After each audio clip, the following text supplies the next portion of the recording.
今日は僕は東京の文化服装学院出身で、アパレルデザイン科っていうのを出て、で3年時にメンズデザインコースに進学してって感じで、アパデを通過したって感じで、今日は、アパデに入って良かったこと悪かったこととかメリットデメリット形式に紹介していこうと思います。そういう動画が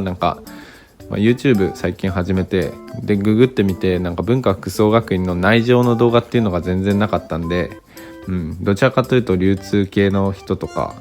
結構イケイケでブランドやってる人とかのインタビューとかばっかだったんで、これから文化入る人とか、文化服装学院の内情を知りたいとか、いろいろ進学に悩んでる人とかが参考になればいいかなと思って、紹介しました。で僕は、2018年に卒業したんで、1年間休学してたんで、2025年から16年2015年から2016年のアパで2年生の、内情というか経験した感じを紹介します。なんでほぼ5年経ってますね今で。それで多少変わってるかもしれないんで、そこのとこは、了承くださいというか、自分が進学するとかいう場合はちゃんと確認、先輩やら、説明会行って今どんなカリキュラムなのかとか確認して、やった方がいいんで、そこだけまず最初に言っときます。でこれ今映してるのは僕の、2年生の時にやったような作品たちがあるんですが、おいおい紹介していこうと思います。汚いデザインがとかで申し訳ないんですけど、じゃあまずメリットですね。で僕は、高校卒業してストレートでそのまま文化服装学院入りました。で1年は工科基礎科ってとこ行かなきゃいけないんですけど、基礎科って略して基礎科ってみんな言うんですけど、基礎科で何するかっていうと、オールアイテムを1点ずつ時間かけて型紙から生地選んだりデザインが描いたりして、一通りを全部自分で作っていく感じですね。そんなことをしてたらあっという間に1年経って2年時に、進学、ほとんどの人が進学というか進学しなきゃいけないんですけど、その2年に上がるときにコースが変わるんですね。ニット科と、アパレルデザイン科、アパレル技術科、IMD っていうインダストリアルマーチャンダイジング科、主に流通的な視点を取り入れた感じでやる、だからものづくりをするような科ですね。その4つに分散する感じですね、基本的に2年時に行くときには。でそれどれ行くかっていうのを悩んでて、で僕はアパレルデザイン科、通称アパデにしたという感じです。で基礎科の時はもう基本的なことしかできなくて、あと素材の基礎的なこととか、洋服の歴史の基礎の授業とかも本当いろんな方向から基礎の授業、デザイン画の授業も一応あるけど、週1でみたいな感じで、そういう服教科っていうか主に服を作る授業がメインな科目になるんで、それ以外はもう均等的に1年生の時はやってたっていう感じです。ちょっと長くなったんですが、ここからアパデになると基本的にいろんなことができるようになりますね。立体裁断とかやり始めたり、あとパソコンでデザインの授業したり、であといろんな美術教育とかが多かったですね。アートとか、僕アート全然知らなかったんですけど、その絵画とか、ピカソとかさ、いろいろあるじゃないですか、そういうので、そこら辺の歴史とかも、教えてくれる先生が来たりして、もう洋服じゃないもうアート的なことの授業とか、あとプチ修学旅行みたいなので、古美術研修って言ったのかな、僕ちょっとその時コンテストみたいなのたまたま入って行けなかったんですけど、その時に、そういうプチ修学旅行みたいなのを行きながら、京都か奈良かなでそこの美術を鑑賞しながら泊まって体験してって感じですね。そういうのが2年のデザイン科の時にはあったという感じで、じゃあ僕が箇条書きしたメリットは、グラフィックパソコンでイラストレーターフォトショットできて、洋服の製品図とかグラフィックですね、柄とかもパソコンで作れたりするような授業があったという感じで、あとコンテストが多いっすね。これメリットデメリットとも捉えられるんですけど、いろんなコンテスト、学生が参加できるコンテストがあって、それ大体1人何枚は申し込むみたいなノルマがあって、それを必ず書かなきゃいけないと。だからなんて言うんだろう、コンテストやりたくないよとかデザインしたくないみたいな人はちょっとあんま、苦かもしれないですね。これどっちにも捉えることなんで、そういうことで、あとはなんて言うんだろう、1年生の時と比べてデザイン科は、課題が少なかったなって感じします。だからなんて言うんだろう、自分の時間が増やせる感じがしますね。基礎科1年生の時は基礎的なことやるからいろんな課題がいろんな方向から来る感じしたんですけど、2年の時はもうデザインだけとか、課題の量も緩く感じたんで、もう好きなことにつぎ込む時間が気持ち増えるかなっていう感じでした。で次が、染色とかプリントができるって感じですね。今こういう作品とか軽く写すんですけど、こういうのも全部染めましたね。ちょっとこことかもなんて言うんだろう、シルクスクリーンって言って版があるんですけど、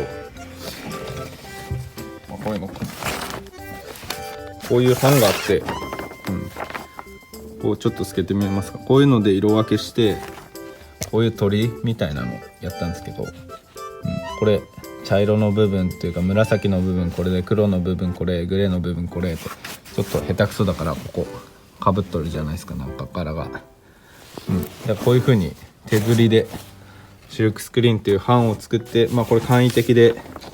A3 まではいかないぐらいの大きさかなぐらいのが、学校で手軽な料金で作れて、それ課題にプリントしたりすることができましたね。で染色、あと布染めるとかですよね。これも青いウールの生地なんですけど、これもともとグレーとか白系のウールで染めてこういう色にしたって感じ。これも同じですね。グレーのウールを染めてそういう色にしました。これもなんて言うんだろう、柔道着の生成りとか白っぽい色だったんですけど、染めてそういう色にしたという感じで、染めることもできますね。これは課題でやったんですけど、だから染めたりプリントしたりすることができる。ただこれ勘違いしないでほしいのが、なんて言うんだろう、それぞれその服作りの科がメインなんですけど、基本的にその服作りの科で毎回テーマがあるんですね。何々服何々服、今回ジャケットみたいな、そういうテーマの時に基本的に課題とかがほとんど、他の課題とかも溜まってないで時間に余裕ある人は、自分の布買ってプリントしたり染色する時間が余裕あるからやっていいよみたいな、ちょっと許可書みたいなの書いてもらわなきゃいけないですね。それでなんて言うんだろう、放課後とかその授業の服作りの授業の時間で、それぞれ個人で制作する時間とかが与えられるんですけど、そういう時間に、染色の先生とかと自分でマッチングさせて、布染めに行きますとか事前にこの色に染めるのを約束したりして、でノウハウを教えてもらいながら染められるんで、時間なかったり課題とか溜まりすぎてできない人はそういうことを使わせてくれなかったりするんで、そこだけちょっと注意って感じで、で長くなったんですけど、染色プリントができる。で先ほど言った美術教育とかが多いアートの授業とかで、あとなんて言うんだろう、その特別講義っていうのがあるんですけど、今を羽ばたくじゃないけど、すげえメジャーな人とか忙しすぎるデザイナー来ないんですけど、知ってるデザイン科とかデザイナー目指すなら知ってるんじゃないかみたいなデザイナーが、その授業デザイン科のために喋りに来てくれる、こう語ってくれるんですよね。僕はこうしてこうなりましたとかで、質問ありますかとか、そういう講義がたまにあったりするんで、そういうとこがデザイン科のすごいいいとこかなと思います。で実際質問したり肌で感じたり、こういう人なんだとか分かったりするんで、そこが僕良かったかなと思います。でデメリットですね。アパレルデザイン科のデメリットは何といってもCAD が使えないって感じですね。全部手書き、それがめんどくさいですね。で現代のパターンとかのやり取りは基本 CAD、CAD っていうのは自動でコンピューターでパターン書くってことですね。それで、データでパターン書くんで相手に送ることもできるし、出力して紙に出してすることもできるんで、紛失しなかったりするんで、大体の企業とかになるともうほんとそういう風にやり取りしてます。手書きのパターンでやり取りしてるとこはもうほとんどないですね。もう小さいところか、もうなんて言うんだろう、自分の中で作るデザイナーとかそういう人は手書きで十分いいと思うんですけど、ほとんどは CAD になるんで、それに対して今手書きで全部やってるっていうのが、僕の中でちょっと苦痛だなとか思いながら、しかもなんて言うんだろう、習得できなかったから、現状僕は今サンプルとか縫製メインで仕事してるんですけど、CAD は全然いじる必要がないんですけど、CAD をいじれないまま今に至るっていう感じですね。パターンは書けるけど CAD いじれませんみたいな感じです。だからそこはちょっと、悔しいなというか、アパレルデザイン科も CAD をできるようになったらいいのになって思いました。今現状は分かんないですけど、当時の、2015年から16年のアパレルデザイン科の、CAD いじれませんでしたみたいなところです。はい。で、それに付随して、企業、就職した時ですね、企業に使えるものは多くは習得できないって感じですね。なんでかっていうと、どういう企業に入りたいかみんな分かんないし、デザイナーになるかはもうパタンナーになるかも分かんないけど、基本的にパタンナーになる人は CAD できないとちょっと今のパタンナー厳しいんで、まずそこができないですよね。デザイン科にいると CAD をいじれないから。でパソコン会社に入って教えてくれるかもしれないけど、もう基本専門学校なんだからできるでしょうの前提で来る可能性が高いと。でそこで CAD を使えないってなったら点々点ってなるかもしれないし、あとなんて言うんだろう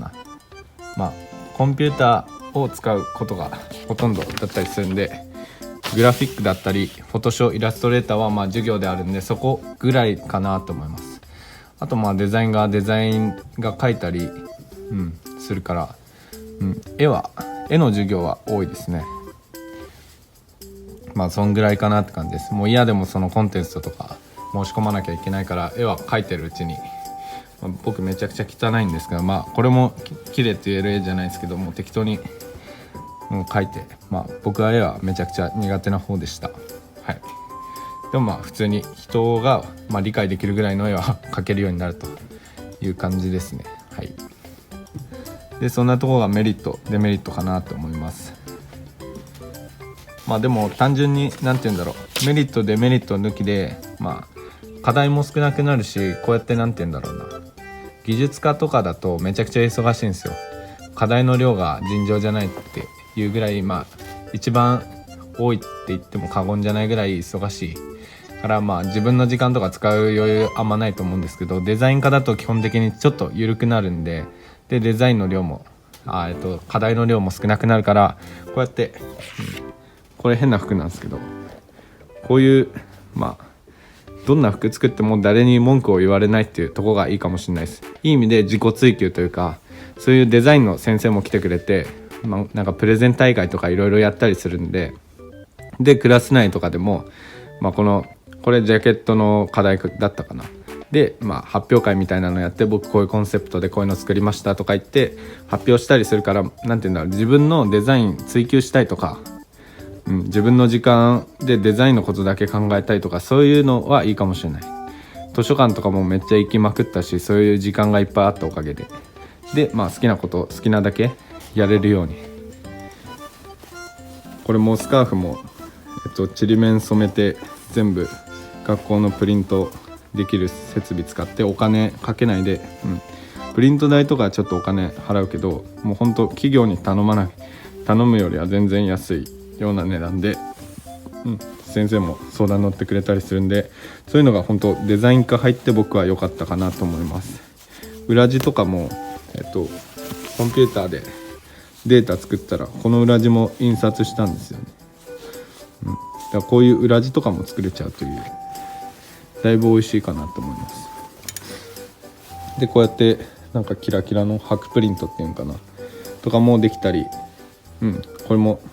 グレーのウール染めて紫にしたり、はたまたこれシルクの生地なんですけど、裏はちょっと色薄いんですけど、こうインクジェットで飛ばして、シルクのスカーフ作れたりするんですよね。動画でわかるかわかんないけど、ちょっと光沢あったり折り柄ある無地のシルクの生地買ってきて、で自分が載せたい柄をパソコンで作って、でインクジェットプリント学校にあるんで、こういう風に大判にプリントして、手書きの筆ペンでハートとか、なんか当時はちょっと尖ってたんで、なんか筆ペンで自分の感情を表したいみたいな感じをスキャナーで読み込んで、コンピューターグラフィック使って色とかいろいろつけて、こういう風な柄作って、こういう感じでとりあえず印刷したいっすみたいな感じで言って、こう裏白いじゃないですか、こうもともと白のシルクの生地に印刷してから、もうこういう風にスカーフにしたり、もう本当やり放題でしたね。だからなんて言うんだろう、プリントとか加工とか、学校にある設備内で、